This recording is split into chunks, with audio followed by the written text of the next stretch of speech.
Has anyone here been required to take human trafficking as a requirement to be on a medical staff at a hospital? Raise your hand. How many people in the room think they understand fully why doctors should be taking a course in human trafficking? Show of hands. I see some hands. I see some know-it-alls here in the middle. Okay, I won't put you on the spot, but I will tell you this. Do you remember, for those of you who were awake during my 7:30 presentation, do you remember when I said to you, there's not a lot of ways to jazz up a HIPAA presentation or an end-of-life one? Not so with human trafficking. It's actually a really interesting topic. I was told it was so good last year virtually. I was that good. I was that good last year that I was asked to do this live. So for your viewing pleasure, we are going to talk about a multi-billion-dollar criminal industry in the world that affects you as a doctor and your staff. So interesting. For those of you who don't know me, I'm Nan Gallagher. I'm a healthcare lawyer in New Jersey, licensed in some other states. I serve as general counsel to NJOPS. Thank you to NJOPS and to TIMA and the executive board for having me here. Let's talk about this very serious subject, but it's a very interesting one. I have no conflicts. There's my background. I do a bunch of stuff, but what I mostly do and what we do at the firm, it's a boutique healthcare law firm, we help doctors. We help medical practices. We represent some associations and organized medical staffs at hospitals. So obviously you all are familiar. In order to get CME, you need to understand objectives. These objectives are actually really important. We want you to be able to understand and describe the scope of the human trafficking problem, not only really in the US, but worldwide. We're going to identify approaches that you as physicians can employ to recognize human trafficking victims and certain tactics to help them. And learn how to implement what I consider to be a very multifaceted approach towards human trafficking as a systemic problem. So to empower you to, as a group and as individuals, to help stop the problem. It only takes one person to intervene in the life of a victim to really make a difference. So technically, human trafficking has been defined as the trade of humans for the purpose of forced labor, sexual slavery, or commercial sexual exploitation, right? If you look it up in a textbook or online, that's what it is. But it's a crime against a person, right? That person becomes a commodity. Nearly 80% of human trafficking victims are sexually related. They're forced to have sex, prostitution. 19% of human trafficking victims are used for labor purposes. So the other big percentage is for sexual purposes. An estimated 28 million adults and 16 million children are victims of human trafficking. Look at those numbers. The average age of victims is around 15 to 17 years old. Does anyone have any idea why that is? You don't have to answer. It's because people within that age demographic, they're pubescent or post-pubescent. You're all the doctors, you could tell me that, but they're pubescent, they're quasi-sexual beings, they're young, they're naive, misunderstood, going through hormonal changes, more likely than not to have problems on the home front, fighting with their parents. There's a whole slew of factors that make someone in that demographic more susceptible to influence, to deception, to, hey, if you come with me, I'll give you a better life, or frankly, just to being kidnapped. but that 15 to 17 year bracket is where the average age falls. But make no mistake, human trafficking victims span all ages. There's even human trafficking victims who have been charted to be in their 60s and 70-year-olds. So it's scary. It's a scary thought. Here's some statistics for you. Try to keep your breakfast down. It affects 33 million people worldwide as of 2021. It's the second largest criminal industry worldwide. Second largest, only to drugs. And it's been featured, this topic has been featured on programs. We've seen this recently in Law & Order. There was an episode on Grey's Anatomy, which is really tailored more towards the female demographic 45 and under, but there were some episodes about human trafficking in a hospital setting.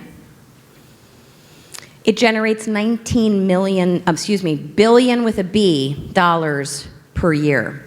And the most commonly affected victims of human trafficking are women and children. We know why. I don't need to explain that. The life expectancy for a victim of human trafficking is about 7 years. How about this statistic? A 2019 study from the Annals of Health Law found that almost 91% of interviewed human trafficking victims or survivors of domestic sex trafficking had encountered one or more health professionals in their scope of trafficking. At some point in time, they were before a healthcare practitioner. 91%. So none of them were identified as victims during these encounters out of that 91%. That's why you're here. You're also here because there's another lecture after mine. But nonetheless, you can do something. I can do something. We all can do something. So if you're more likely than not, or your staff is more likely than not, to encounter a victim of human trafficking in the course of being in the hospital, in the course of your private practice, arming yourselves with the classic signs, symptoms, indicators for a victim or their trafficker may help you. So I feel very honored to potentially arm you with some additional information that may help you save a life. That's where non-lawyers can help doctors save lives. But 70% of physicians claimed they would not know what to do if they encountered a human trafficking victim. 70%. So that's why this becomes an important, and I dare say, annual requirement. Now, this came from Physician Weekly in January of this year. These numbers increase. There was from my study of the information, there was a decrease in some human trafficking in the throes of the pandemic. Understandably, less people were out and about, more people were shut in, illness going around. But as we push through this pandemic, these numbers are climbing again. How is sex trafficking or human trafficking done? Well, the victims are tricked very easily. You know, they're promised that better life or told, hey, let me help you immigrate to this country, etc. I'll help you become a citizen. All of the natural inducements that one who is in need might expect. Maybe they're lured with along the same lines, the promise of a job or money, or that there's a better life. There's no negativity if you follow me and follow me to this life, or come live with my family, or come work here in this factory. You'll have a better life, and then you can afford, for example, to bring your family to the United States. There's all of these deceptive inducements. Or they're forced, kidnapped, beaten, raped, etc. What are these victims made to do? Well, most of them are forced into prostitution, whether it's brothels or porn, etc. But some of them are forced into labor, So whether it's a sweatshop, commercial or agricultural settings, any type of childcare, housekeeping venues, etc. So whether it's sexual in nature, and I think from my recollection on your program, this course was described as entitled sex trafficking. But it's really not just sex trafficking, right? We've covered that, but it's a large part of what we're talking about in terms of this global problem. The large part of these victims, by far and wide, out of the pie chart of these victims, most of them are forced into sexual industries. And it's not just the victims that you might have seen on TV or might have read about in a book or an article or might have heard about in a prior, less scintillating lecture on this subject.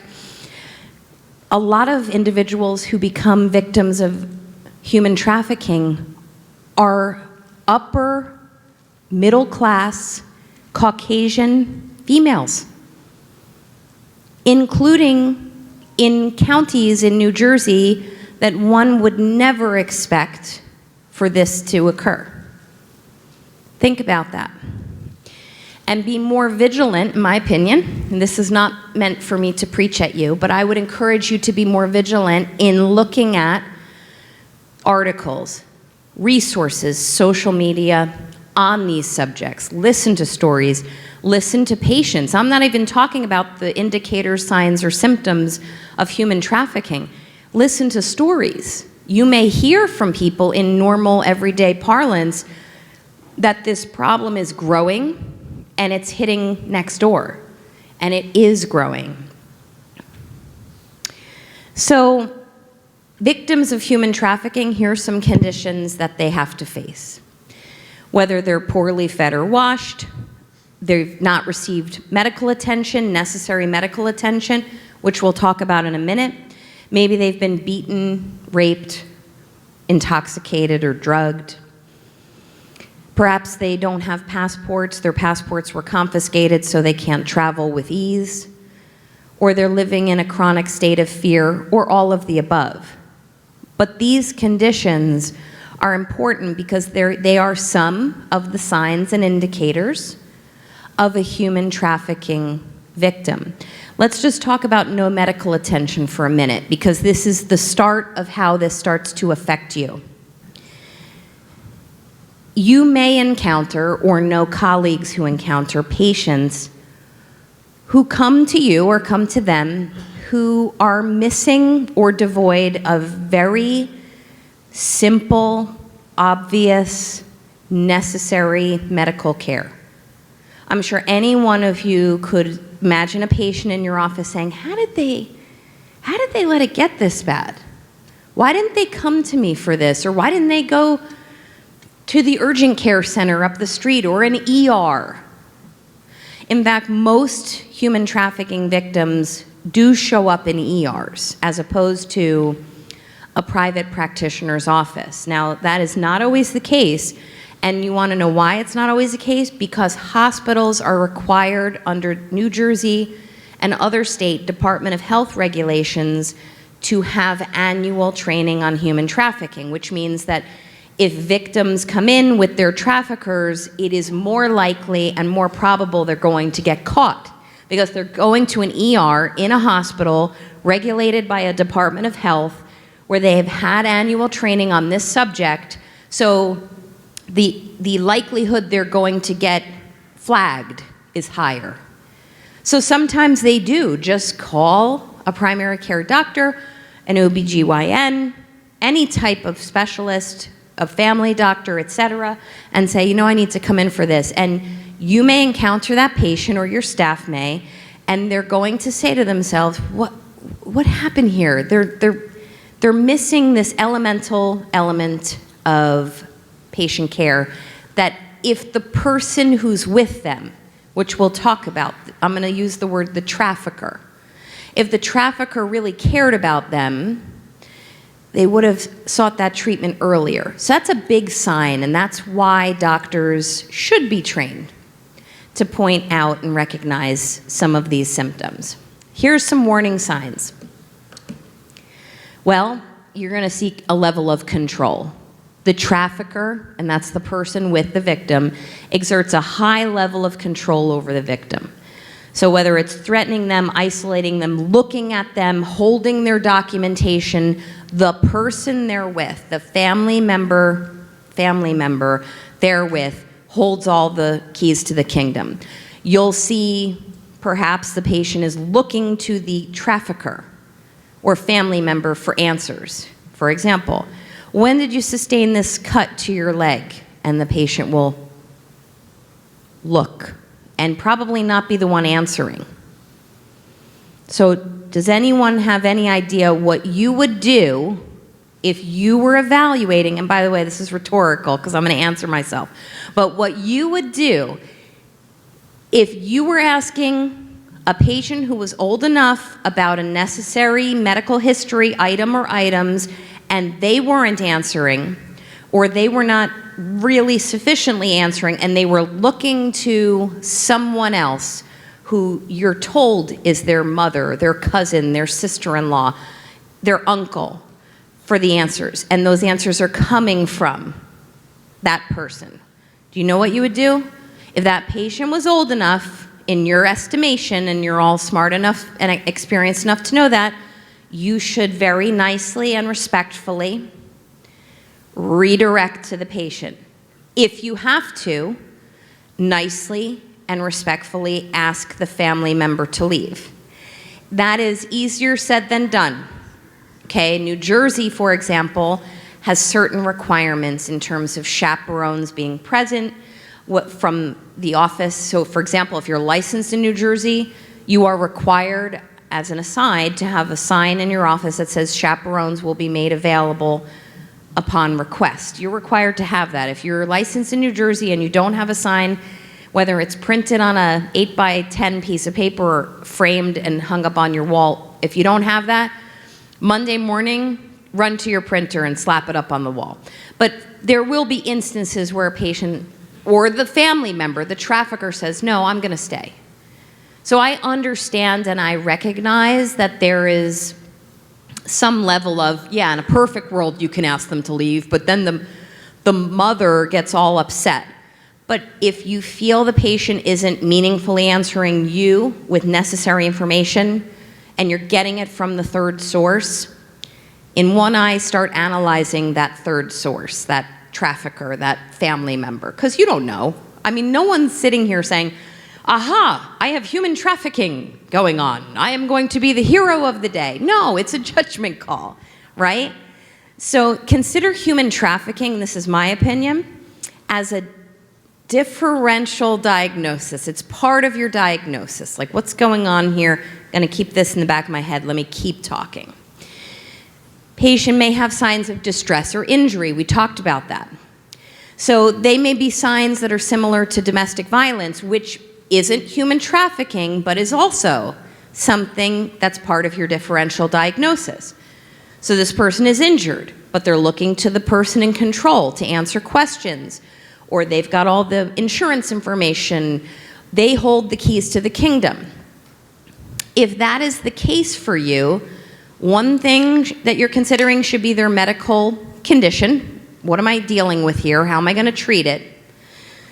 The other thing you should be considering is there domestic violence of sorts going on? Another thing you're going to think of, and it may be fleeting, but I'd love if you'd think about it, is there human trafficking going on? So it's all part of what you're thinking about.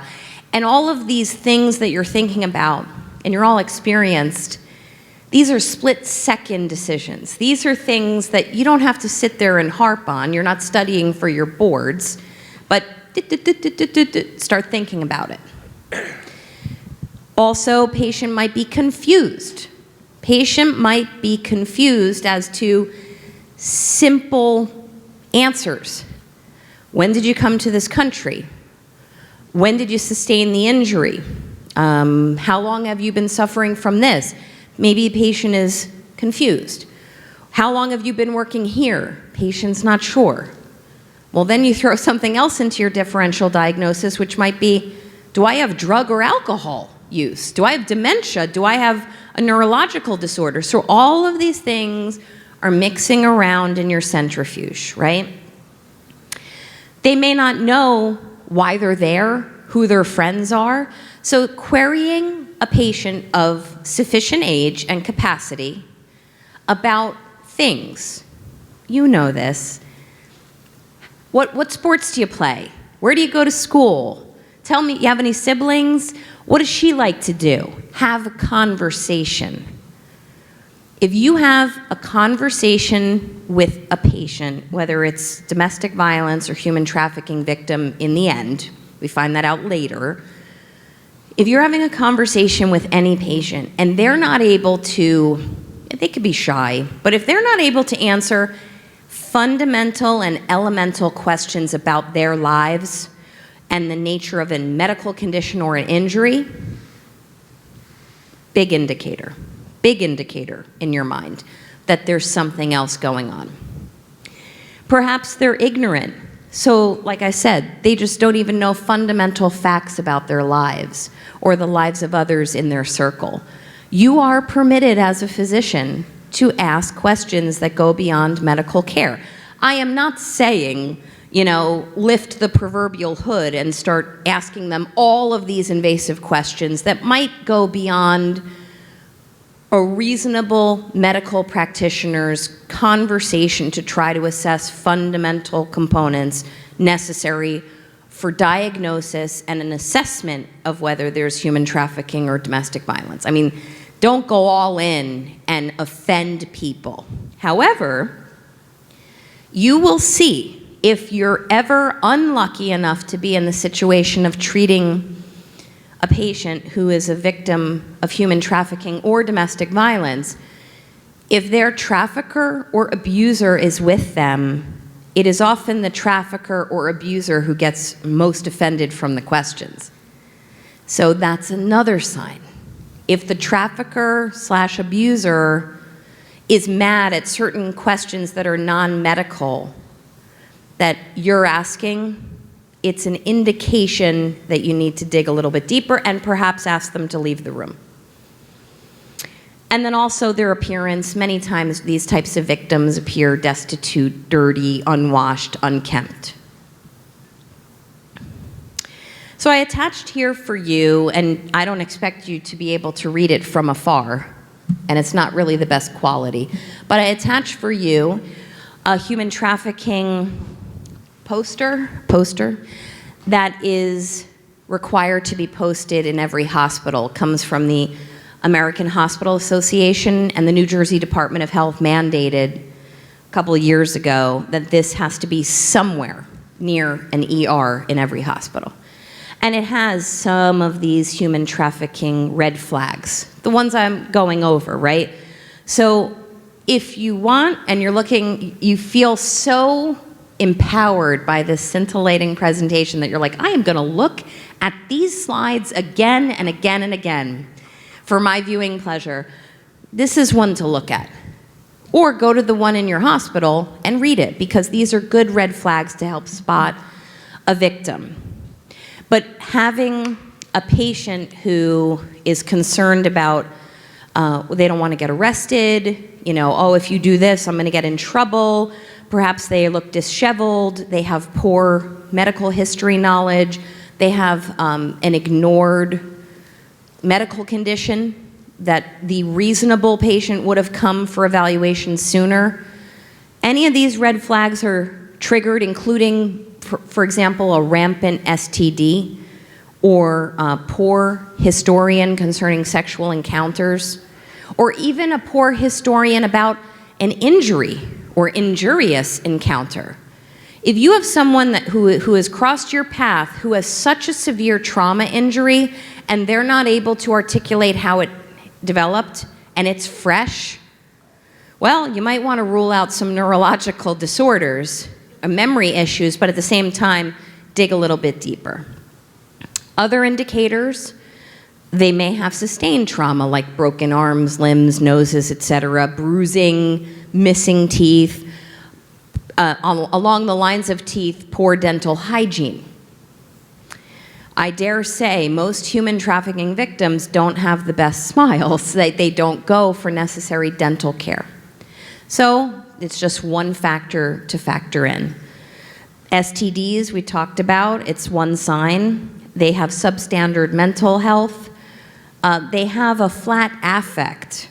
You're asking them questions. Yeah. I don't know. Oh, do you like to play soccer? Yeah. All right. Well, you have this bad bruise on your knee. Your kneecap looks busted up. How'd you get that? I don't remember. Or they're looking to the trafficker for the answers. If that patient can talk and they're of the right age, they have capacity, and they're not able to answer your questions, or they have a flat affect, bad teeth, any of these things, and it's not all of them. You could have one symptom. You could have an incredibly hygienic, non-STD, perfectly hair highlighted patient with a severe injury who has great level of medical history knowledge about herself, who's in the porn industry and who was forced to be in that porn industry when she ran away from home to get away from her parents at 16. Okay, so it doesn't always boil down to one sign or one symptom. Typically, they are submissive. And typically, more often than not, they are coming in with the trafficker. So what's being done to help this problem? And I hate to call it a problem because that sounds so woefully passive and apathetic to this crisis. What's being done? Well, we're educating, not just me. Doctors and people are getting educated. There are governmental programs out there, which we're going to talk about a little bit, but there are governmental programs. There's also governmental payments that are being issued to trafficking organizations to free victims. There's also the TVPA, the Trafficking Victims Protection Act, that has a tiered system, basically depending on the number of trafficking victims by a particular trafficker, there's certain levels of violation. This is not enough, but it is at least our federal government's first step at a solution. I don't think it goes anywhere near enough to try to stop this problem. And by the way, the problem can't just be solved by doctors. I'm not trying to say that. You are one in an army of people. I am one in an army of people who could see it and report it.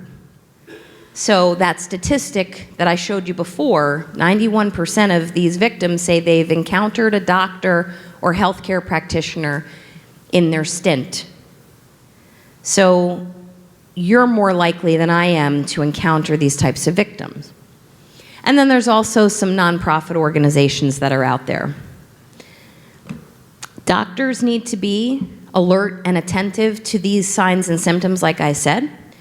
Understand that you have those unique qualifications. So even if what I'm telling you is very commonsensical, right? You've got the access. Patients aren't coming to me for medical treatment. They're coming to you. You're walking through an ER. You might be on call at a hospital on your orthopedic service. It's your weekend to take call. You take call, you're there, you're treating an ankle. But the person in the bay next to you who's being treated by an ER doctor or some other specialist is the victim. Maybe you laid eyes on the victim. Maybe you're within earshot of hearing pretty bad answers to questions, or you're hearing a family member, and by hearing I mean overhearing, a family member give really assertive, dictatorial answers to fundamental questions that the patient should know. Do you think if you overhear that, enough for you to at least have something registering in your mind, do you think that you have an obligation when you overhear that to do something? Yes. Because if you don't, you cannot trust that the doctor in the next bay has the sophistication, guts, training, knowledge, confidence to do it himself or herself. What if it were your child? Right? So understanding that you've got the access and the qualifications. Know how to identify those warning signs that I went through. Don't be afraid to ask those questions, even the ones not about medical care, or isolate the patient from the trafficker. Apply trauma-informed, holistic approach to these patients, because honestly, they're victims. They are victims. So if it becomes abundantly clear to you, and I dare say that doesn't happen often, if it becomes abundantly clear to you, this is exactly what I'm dealing with. Just remember, as much as you want to help the patient, save the patient, get the trafficker in trouble, be a hero. Who doesn't want to be a hero? I want to be a hero. But all of those desires are going through your personal and professional minds. But as much as you want that, as much as you're doing that, at the same time, that's a victim. Whether it's domestic violence or human trafficking, that person may not know anything different. That person may say, wait, this person, this trafficker, you know, my Aunt Millie, she's the person who feeds me. She puts a roof over my head.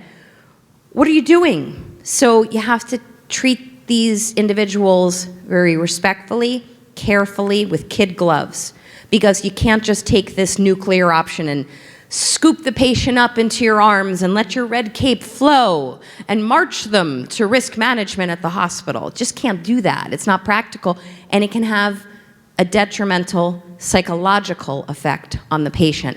It also can invite a violent act by the trafficker. I'm completely holding that aside. You don't know if this trafficker is armed or psychotic, which I dare say all traffickers are. So you have to be very careful at all times. Collaborate with law enforcement. Every town, municipality, county, and state has resources and readily apparent information and phone numbers, and I have some at the end here, to contact if you feel you as a doctor have encountered a victim of human trafficking.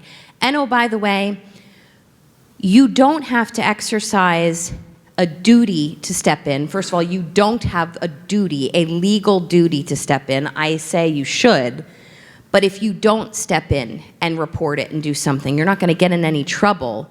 You might have problems sleeping at night with your conscience, but nonetheless, there's no legal duty on your part. But if you don't report it until the patient leaves, because you weren't sure, you were unsteady, that's okay. You had a differential diagnosis going on. You weren't sure, you reported after the fact. You have resources, they're out there. Contact the police. If you're at the hospital, risk management. If you're in your private medical practice and you really have no idea what to do, you can certainly feel free to call someone like me. I'll walk you through it. I'll take it off your plate, and we'll do it together as a team. But don't do nothing. Pardon the double negative. I was an English major. It hurts me to say those double negatives, but don't do nothing. The AMA Code of Medical Ethics offers physicians specific guidance on what to do with human trafficking victims, human trafficking aggressors. If the AMA is offering ethical opinions and guidance on this, it's a matter of prevalent concern for healthcare practitioners. Know the protocols. What do I mean by that? If you're on a hospital, remember I said how many of you were in a hospital medical staff and had to have this training, which was nowhere near as entertaining as this. I understand. I should leave a little hat out. You can throw tips in it. But nonetheless, if you are on staff at a hospital and you've had this training, that hospital, I guarantee, I will bet my law license, has a policy in place, in writing, that you probably don't even know about, or you know it exists, but you don't know what it says, as to what you should do if you encounter, as a physician, a human trafficking victim. Know the protocols. Arm yourselves with that knowledge. And we, professionals, We know how to learn. We know how to study and understand and commit to memory things. Commit that one to memory, because it's the ignorance, and I don't mean that in an insulting way, it's the ignorance of what to do properly that could make or break whether you save that life. So let's not be ignorant, and I don't mean that again in a bad way. Let's be very, very informed on what to do. All those hospitals have policies. Your medical practice should have a policy on human trafficking. If you don't have a policy for your staff to understand and follow on human trafficking, feel free to give me a call. I'll send you one. And make sure your staff knows it. Be emboldened by all that you've learned in terms of policies and your sense of awareness. Let this analysis that I've been talking about guide you when you're seeing patients. Factor it in. And guess what? The statistics say that you are more likely than not to encounter someone you may have already and you didn't know it. Or maybe you did and you didn't do anything about it. Or maybe you encountered a human trafficking victim and you did do something about it. For that, I tip my hat to you. But be emboldened by that. And the next time you're confronted, whether it's directly in front of a patient, or maybe your staff member says, I had a weird encounter at the front desk. Or maybe you've overheard something, like I said, in the ER bays. Be empowered by your ability to make a phone call or to dig a little bit deeper. You have the purest opportunity to recognize these signs. You have the closest access. You're a doctor. You, within certain very specific regulations, I want to be very clear, you have the power to ask a patient to remove or move certain articles of clothing if within the scope of what you're looking for doing. Let me be very clear, I'm not suggesting that you ask all patients to disrobe, but nonetheless, I can't ask clients to disrobe when they come into my office as many times as I've wanted to. But I truly mean, you have the ability to say, you know, please put this examination robe on, if that's what we call them nowadays. You know, I got mine at Prada. But you can say to them, please put this examination robe on, please sit at the table, or, sorry, my examination, I still need to do X, Y, and Z. Please do not go beyond the scope of the examination for which you were approached, okay? That's a whole other lecture on boundaries, which I'm happy to do at AROC 2023. So you do have that purest amount of information and access. I have enclosed here for you another poster, which is for Hospitals Against Violence, which you'll never be able to read from that far, but it does have information on it that I would encourage you to look at the slides from this program, tips and resources on who to call for human trafficking issues and guidance. There's even numbers and links to call and click on to help empower your staff. Your staff should have some training on this. Whether you go back to your office and give them a little training and engagement yourselves, that's fine. Just talk to them about it. Say, this wonderful healthcare lawyer gave me the best lecture of my life, and it wasn't even on medicine. It was on how to spot human trafficking victims. I have included for you here, and they're live links in the slides, different resources here, whether it ranges from the Department of State, an annual Trafficking in Persons report. That's an annual report. It's like 300 pages long on human trafficking. But if you want to read it, because you have all this spare time, you can go to that. The American Hospital Association, also great resource. The U.S. Department of Homeland Security. This issue has been so important that even they have taken a stand on this. And then, as I mentioned before, the AMA. There's even more resources. These are good numbers if you do want to commit them to your phone. There's the DHS-2 ICE number. You can report suspicious criminal activities, including human trafficking. Also, if you want to get help from the National Human Trafficking Hotline, the NHTH, there's information there. You can even text a number and say, help, I need help. As I said, some of these decisions are split second. So you may just have to text. You may have a policy in place with your staff where you see it in your exam room and you have to text your front desk person, call the police. I have human trafficking going on. If anyone's going to ask me before I end, you will not get in trouble legally if you suspect a domestic violence or human trafficking victim and you're wrong.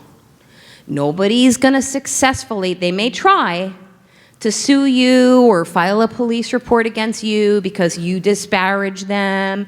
Nope, you're a doctor, and within your level of training, knowledge, and reasonable medical judgment, you reached a decision as part of your differential diagnosis that this person is a victim. They were unable to do doot. They had these doot symptoms, and you made a decision which in retrospect you stand behind. You get in trouble, someone comes after you and says, I'm going to sue you. Give me a call, please. I'll fight that any day with pleasure. Oh. 20 years of lecturing, and I got a clap during the lecture. I should drop the mic. And, where's Tima when we're trying to get woohoo! I better see this on social media later. But anyway. It's artificial. All right.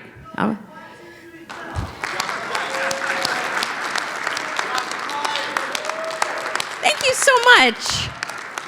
Thank you. This seemed incredibly genuine. Thank you. Thank you. And lastly, as we're ending, Polaris Project. It's an interesting read if you go to polarisproject.org. In addition to services directly to victims of human trafficking, in a bunch of different states as well as DC, they have a 24-hour national service that specifically focuses on empowering and educating doctors and healthcare professionals on spotting human trafficking and doing something about it. So take a look at the Polaris Project. You can register for updates. They'll even send you text messages that another doctor reported that there was human trafficking going on, so you're on alert, right? How many people get a text that says, oh, we're at a fire risk in New Jersey, or, oh, you know, someone's Ring sent you a text message saying there's a bear in the neighborhood. Maybe you want to get a text that says human trafficking victim in the hospital. Be on the lookout. Polaris Project has that resource for you. I will answer any questions if anyone has them. Yes, doctor.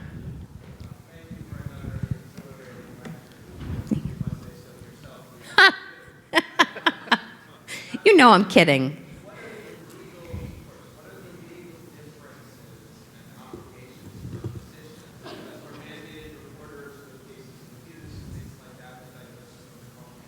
Right.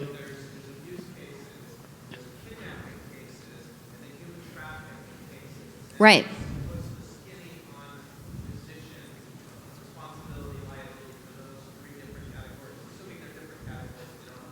That's great. So if for everyone who didn't hear that, because I didn't make you approach the mic, there's different reporting requirements in New Jersey, for example, and in other states for kidnapping, domestic violence, and let's just say human trafficking.